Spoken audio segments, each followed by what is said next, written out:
Hi friends, అందరికీ నమస్కారం. తెలంగాణలో రేషన్ కార్డుల కోసం ఎదురు చూసే వారికి శుభవార్త చెప్పింది ప్రభుత్వం.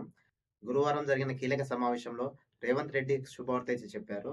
రేషన్ కార్డు కోసం చాలా సంవత్సరాలుగా ఎంతో మంది ఎదురు చూస్తున్నారు. రేషన్ కార్డులు లేక చాలా పథకాలకైతే నోచుకోలేక తీవ్ర ఇబ్బందులు పడుతున్నారు ప్రజలు. వారందరికీ శుభవార్త చెప్పింది ప్రభుత్వం. అయితే దీనికి సంబంధించిన కొన్ని విషయాలైతే ఇప్పుడు మనం చర్చించుకుందాం. ఈ రేషన్ కార్డులను ఎప్పటి నుంచి ఇస్తారు? దీనికి సంబంధించి మార్గదర్శకాలేంటి? ఎవరికి అర్హత ఉంటుంది? ఈ వివరాలన్నీ మనం ఈ వీడియోలో తెలుసుకుందాం. మీరు కనుక కొత్త రేషన్ కార్డ్ కోసం చూస్తున్న వారైతే, అలాగే రేషన్ కార్డ్‌లో మార్పులు, చేర్పులు చేసుకోవాలనుకుంటే, ఈ వీడియో మీకు చాలా ఉపయోగపడుతుంది. కాబట్టి ఖచ్చితంగా ఈ వీడియోని ఎక్కడ స్కిప్ చేయకుండా పూర్తిగా చూడండి. అలాగే చాలామంది వీడియో చూస్తున్నారు కానీ సబ్స్క్రైబ్ చేసుకోవడం మర్చిపోతున్నారు. మీరు సబ్స్క్రైబ్ చేసుకోవడం ద్వారా ప్రభుత్వ పథకాల నుంచి ఎలాంటి అప్డేట్స్ వచ్చినా అందరికంటే ముందుగా మీరే తెలుసుకోవచ్చు. గురువారం జరిగిన మంత్రివర్గ సమావేశంలో రేవంత్ రెడ్డి శుభవార్త అయితే చెప్పారు. ఇక రేషన్ కార్డుల కోసం వచ్చే నెల అంటే అక్టోబర్ 2వ తేదీ నుంచి దరఖాస్తులు స్వీకరించాలని అధికారులను ఆదేశించారు రేవంత్ రెడ్డి. దీనికి సంబంధించి కొన్ని మార్గదర్శకాలను అయితే వెల్లడించారు. మీరు కనుక గ్రామీణ ప్రాంతాల్లో ఉంటే మీ సంవత్సర ఆదాయం 1,50,000 మించకూడదని అయితే చెప్తున్నారు.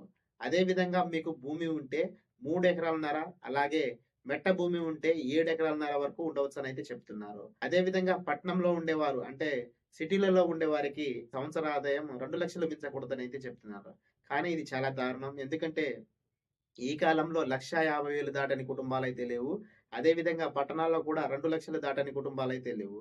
వారందరికీ ఈ క్రైటీరియా పెడితే రేషన్ కార్డ్ రాదని చెప్పొచ్చు. కానీ ఇది తుది నిర్ణయం అయితే కాదు. మరో 2 రోజుల్లో సమావేశం నిర్వహించాలని రేవంత్ రెడ్డి మంత్రులకు ఆదేశం అయితే ఇచ్చారు. ఆ మంత్రివర్గ సమావేశంలో మళ్ళీ దీనిపై కొన్ని కీలక అంశాలు చర్చించి దీన్ని సవరణ చేస్తామని అయితే చెప్తున్నారు. ఆ సవరణ చేసిన తర్వాత తుది నిర్ణయాన్ని వెల్లడించి దీనికి సంబంధించి కొన్ని సూచనలు చేసి మార్గదర్శకాలను అయితే రూపొందిస్తామని అయితే చెప్తున్నారు.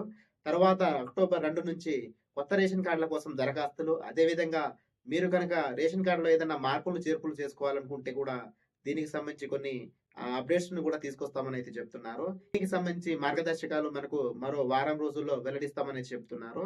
ఈ అప్డేట్స్ వెల్లడించిన వెంటనే మీకు ఈ వివరాలన్నీ తెలియాలంటే ఈ వీడియోని లైక్ చేసి మన ఛానెల్‌ని సబ్స్క్రైబ్ చేసుకోండి.